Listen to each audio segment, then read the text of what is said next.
Tamil cinema உள்ளவரை இவர் பேர் இருக்கும், புகழ் இருக்கும். வைரமான படைப்புகள், தங்கமான கதைகள், முத்தான நடிப்பு, முந்தானையில் முடித்து வைத்த சிறப்பு, எல்லார் இதயங்களிலும் எளிய படைப்புகளை எட்டு நிரப்பிய எங்க சின்ன ராசா கே. பாக்யராஜ் அவர்களை பேச அழைக்கிறோம்.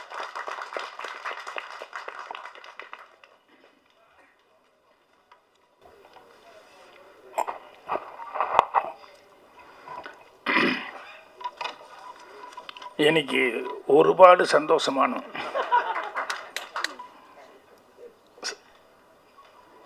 ஹீரோயின் அறியும் ஏது கொண்டானோ இல்லை, ஒரு தமிழ் ஆட்களையும் தமிழ் இண்டஸ்ட்ரியும் நம்பி ஒரு மலையாள டீமே சேவகர் படத்து மூலமாக இங்கே வந்திருக்காங்க அப்படின்னு சொல்லும்போது அதுக்கு தான் ரொம்ப சந்தோஷமாக இருக்குது. உங்களுக்கு அதுக்காக ப்ரொடியூசர் ராஜன் ஜோசப் அவர்களுக்கு நன்றி தெரிவிச்சுக்கிறேன். அதே மாதிரி டைரக்டர் அவருக்கும் என்னுடைய நன்றியை தெரிவிச்சுக்கிறேன். ஏன்னா கண்டிப்பாக உங்களுக்கு அவர் இவ்வளவு கூட்டம் இருக்குன்னு சொல்லிட்டு நம்ம போஸ் பேசும்போது சொல்லிக்கிட்டு இருந்தார். கூட்டம் மட்டும் இல்லை, உண்மையான ஆதரவு கொடுக்குற கூட்டமே இங்கே இருக்குது. எந்த இண்டஸ்ட்ரியிலேருந்து வந்தாலும் மரியாதைக்குரிய பத்திரிகை நண்பர்கள், ஊடக நண்பர்கள் எல்லாத்துக்கும் என்னுடைய பணிவான வணக்கம் தெரிவிச்சுக்கிறேன். மற்றும் வந்திருக்க எல்லாத்துக்குமே என்னுடைய பணிவான வணக்கம். படத்தோட டைட்டில் சேவகன். உண்மையிலேயே ரியல் லைஃப்லேயும் சேவகனாக இருந்துட்டு, இன்னும் குறிப்பாக தமிழ் இண்டஸ்ட்ரிக்கு சேவகனாக இருக்கிற ராஜன் சாருக்கு என்னுடைய தெரிவிச்சுக்கிறேன். அதே நேரத்தில் ராஜன் சார் விஷயத்தில் கொஞ்சம் பெண்கள், கல்யாணம் ஆகாத பெண்கள் கொஞ்சம் கேர்ஃபுல்லாக இருங்க. ஏன்னா கல்யாணம் ஆகாத பெண்கள்னால் அவர் சேதாரம் இருக்கா இல்லையா அப்படின்னு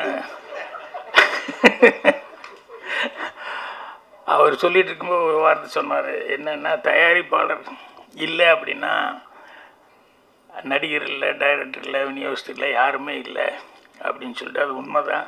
ஆனால் கதை இல்லைன்னா தயாரிப்பாளர் இல்லை. எதுக்காக சொல்ல வர்றேன்னா, கதைங்கிறது எவ்வளோ முக்கியத்துவம் அப்படிங்கிறதுக்காக சொல்ல வர்றேன். இன்றைக்கி இதில் என்னமா ஒரு சீஃப் கெஸ்ட்டாக வந்து ஒரு படம் சக்ஸஸ் ஆனால் பரவாயில்ல, 1, 2, 3, 4ன்னு சிபிஐ டைரி குரூப்பு எழுதுனா அவ்வளோ திறமையான ஒரு கதாசிரியர் மரியாதைக்குரிய சாமி அவர்கள் இங்கே வந்திருக்காரு. ஸோ அவரை பார்த்தது எனக்கு ரொம்ப சந்தோஷமாக இருக்குது. ஏன்னா ஒரு படம் ஒரு தடவை வர்றதுங்கிறது பெருசு.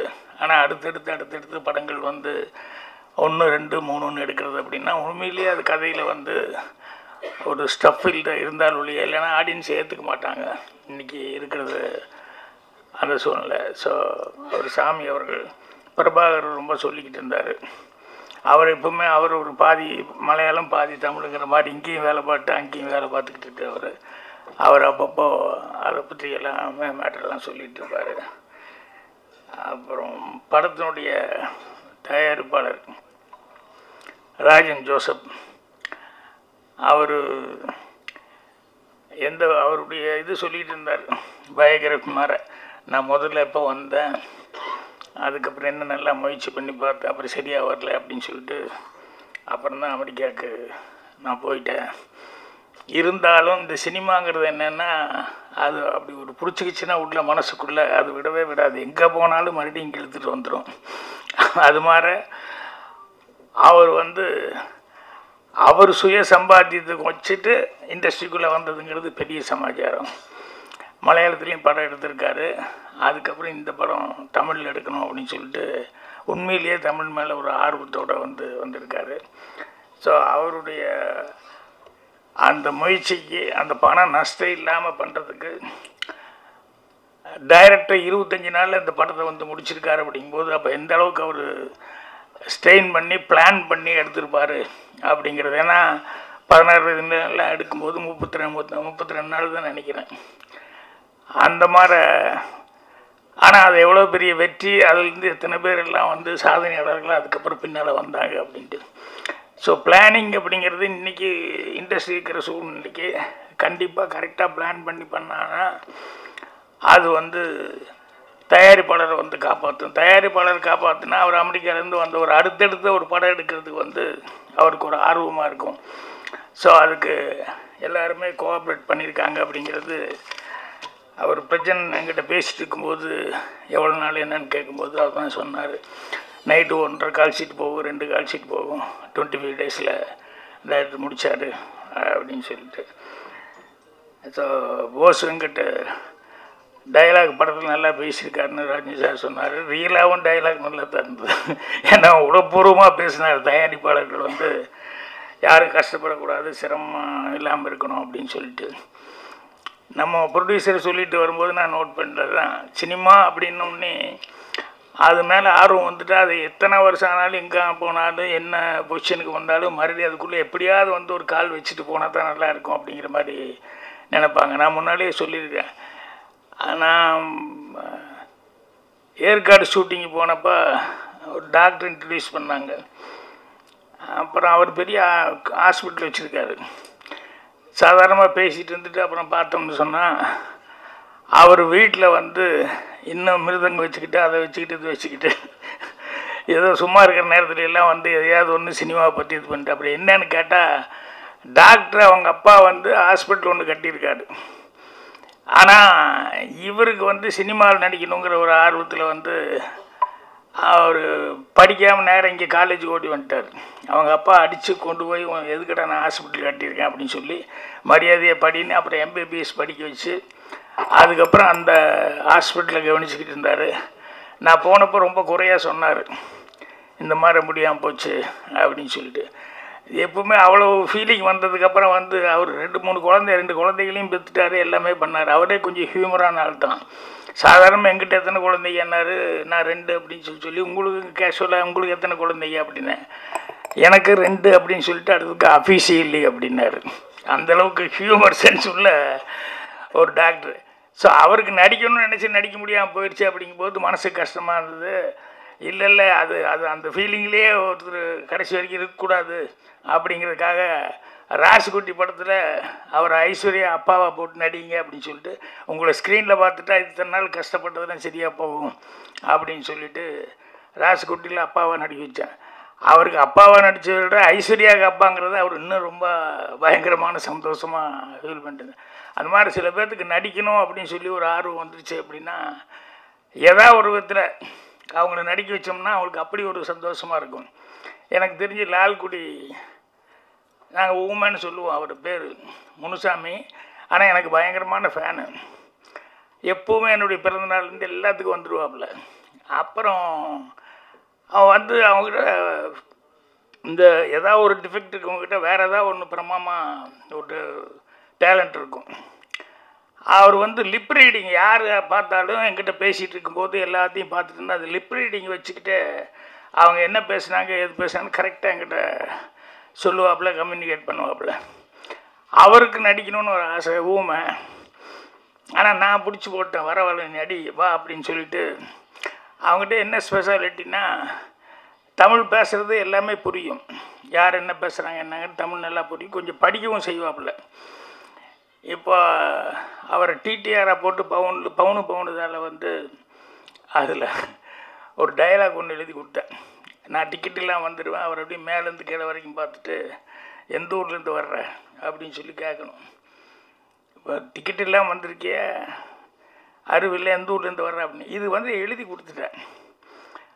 எழுதி கொடுத்தோடனே உடனே அதை வாங்கி பார்த்துட்டு நான் டேக்கில் சொன்னேன் எதோ இதா அப்படின்னு சொல்லிட்டு டக்குன்னு அந்த லிப்பு மட்டும் அந்த டைமிங் கொடுப்பாப்புல. இதை அந்த படத்துலலாம் நடிக்க வச்சதுக்கப்புறம் தேட்டரில் வந்து படம் பார்க்குறவங்க அந்த ஊருக்காரங்க இருப்பாங்க இல்லையா, அந்த ஆள் பேச மாட்டார், ஊமை அப்படின்னு தானே எல்லோரும் நினச்சிருப்பாங்க. அவர் திடீர்னு தமிழில் பேசுகிறாருன்னு டப்பிங்கில் எல்லோரும் எப்படி அந்த ஆள் பேசுகிறேன் எப்படி அந்த ஆள் பேசுகிறான்ட்டு எல்லோரும் அவர்கிட்ட கை கொடுத்து எப்படின்னாங்க. அது அவருக்கு எவ்வளோ சந்தோஷமாக இருக்குது அப்படிங்கிறது. அதுக்கப்புறமா அந்த மாதிரி நிறைய பேர் இருக்காங்க கேரக்டர்ஸு. ஸோ அவங்களுக்கெல்லாம் அந்த ஆர்வம் அப்படிங்கிறது வந்து கடைசி வரைக்கும் இருந்துகிட்டு இருக்கும். ஸோ இதில் இவர் வந்து படம் எடுக்கிறது மட்டும் இல்லாமல் நடிக்கவும் செஞ்சிட்டாரு. அந்த படம் அவசியம் நான் பார்க்கணும், மலையாளத்தில் செஞ்சது இல்லையா. ஸோ இந்த படத்தில் எல்லாம் ஒர்க் பண்ணவங்க எல்லாருக்குமே வந்து கண்டிப்பாக பிரஜன், ஆறுகளம், நரேன், போஸ் வெங்கட், சகானா எல்லாத்துக்கும் அட்வான்ஸாக என்னுடைய வாழ்த்துக்கள் தெரிவிச்சுக்கிறேன். ஏன்னா அவர் நல்ல ப்ரொடியூசர் கிடச்சிருக்காரு, அதே நேரத்தில் நல்ல டைரக்டரும் கரெக்டாக பிளான் பண்ணியிருக்காரு. அதனால் படம் கண்டிப்பாக நல்லா இருக்கும் அப்படின்னு சொல்லிட்டு எனக்கே ஒரு நம்பிக்கை வந்திருக்கு, பார்க்கணுன்னு சொல்லி அப்புறம் மியூசிக் டைரக்டர் நான் சிங்குன்னு ரொம்ப செல்லமாக சொல்லுவேன். எப்போவுமே என்கிட்ட அறிமுகமானதுலேருந்து மோகன் அப்படின்னு சொல்லி கூப்பிட்றதுங்கிறது ரொம்ப ரேரு. நான் சிங்குன்னு தான் சொல்லுவேன். ஸோ அவர் வந்து எப்போ பாரு கோடம்பாக்கத்தில் வந்து ஏவிஎம் ஸ்டுடியோவுலேயே சுற்றிக்கிட்டு இருப்பார். எனக்கு தெரிஞ்சு ரொம்ப காலமாக நான் சந்தித்த நாள்லேருந்து சுற்றிக்கிட்டு இருக்காரு.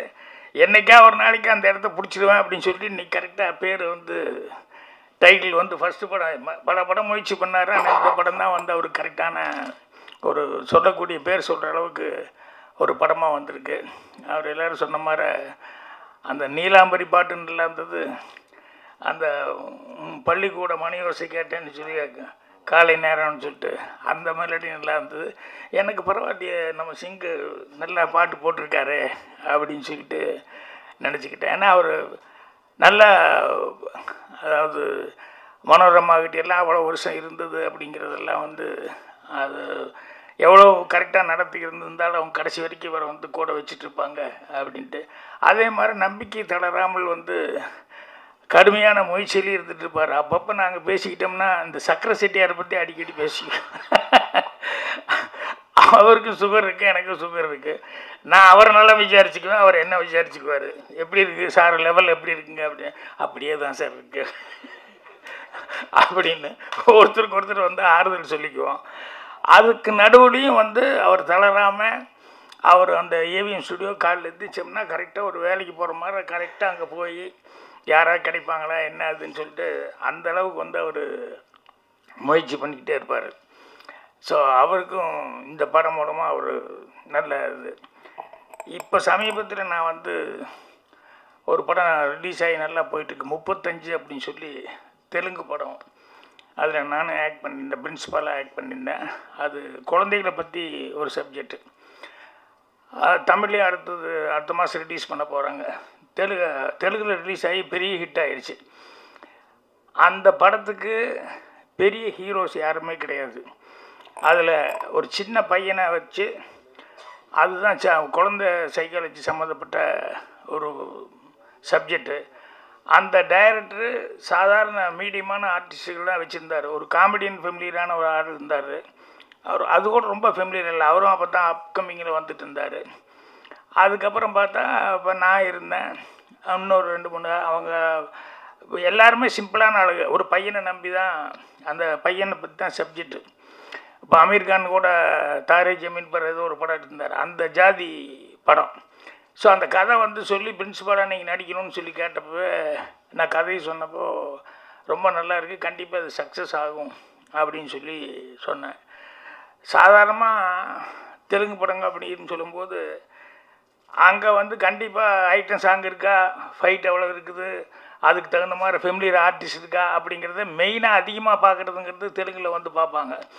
ஆனால் அந்த டைரக்டர் ரொம்ப நம்பிக்கையோட கதையை மட்டும் நம்பி, இந்த கதைக்கு சாதாரணமாக ஒரு சின்ன பையன் இருந்தால் போதும், சிம்பிளான ஆர்டிஸ்ட் இருந்தால் போதும் அப்படின்னு சொல்லிட்டு அதை வந்து எல்லா லாங்குவேஜ்லேயும் பண்ணணும் அப்படிங்கிற மாதிரி நான் எடுக்கும்போதே கூட தமிழ்லேயும் சேர்த்து தான் எடுத்தார் அவர். என்ன தெலுங்கில் ஒரு டேக் எடுத்துகிட்டு அப்புறம் தமிழ்லேயும் ஒரு டேக் எடுத்தார். இப்போ போன வாரத்தில் அது நான் ஹைதராபாத்தில் அந்த படம் இது போட்டிருந்தாங்க, 6ஆம் தேதி தான் ரிலீஸ் ஆச்சுன்னு நினைக்கிறேன். அதுக்கு நானும் போயிருந்தேன். அப்போவே அதுக்கு வந்திருந்தவங்க எல்லாருமே நிறைய பேர் படம் பார்த்துட்டு படத்தை பற்றி ரொம்ப சிறப்பாக சொன்னாங்க. அது இப்போ தமிழில் வேறு ரிலீஸ் ஆக போகுது. எதுக்கு சொல்ல வரேன்னா, தெலுங்கில் வந்து கண்டிப்பாக கம்பல்சரியாக நல்ல நடிகர்கள் வேணும், அவங்க வேணும், இவங்க வேணும், அப்போ தான் அந்த ஆடியன்ஸு பார்க்க வருவாங்க அப்படின்ட்டு இருக்குது. அதே கிடையாது. நல்ல படமாக இருந்தாலும் நாங்களும் பார்ப்போம் அப்படிங்கிற மாதிரி தெலுங்கு இண்டஸ்ட்ரி பூராமே வந்து அந்த படத்தை வந்து ஆடியன்ஸ் பார்த்து லைக் பண்ணியிருக்காங்க. எதுக்கு சொன்னேன்னா, தெலுங்கை விட தமிழுங்கிறது வந்து இன்னும் அதிகமாக புது ஆட்களுக்கு வாய்ப்பு கொடுத்தா தமிழ் இண்டஸ்ட்ரி தான் அது ரெவல்யூஷனாக இருந்துருக்கு. எல்லா லாங்குவேஜ்காரங்களும் கேட்பாங்க, உங்கள் இதில் மட்டும் எப்படிங்க எல்லாம் புது ஆளுகளை வச்சுருக்கிறீங்க, புது டைரக்டர் வச்சுருக்கிறீங்க, புது தயாரிப்பாளர் வர்றாங்க அப்படின்னு. அது என்னென்ன முழுக்க தமிழ் ஆடியன்ஸை நம்பி தான் வந்து அந்த மாதிரி. ஏன்னா தமிழ் ஆடியன்ஸு எதாக இருந்தாலும் புதுசாக இருந்தாலும் பரவாயில்ல, நல்லா இருக்கா அப்படின்னா தமிழ் ஆடியன்ஸு கண்டிப்பாக இங்கே வந்து பெரிய வரவேற்பு கொடுப்பாங்க.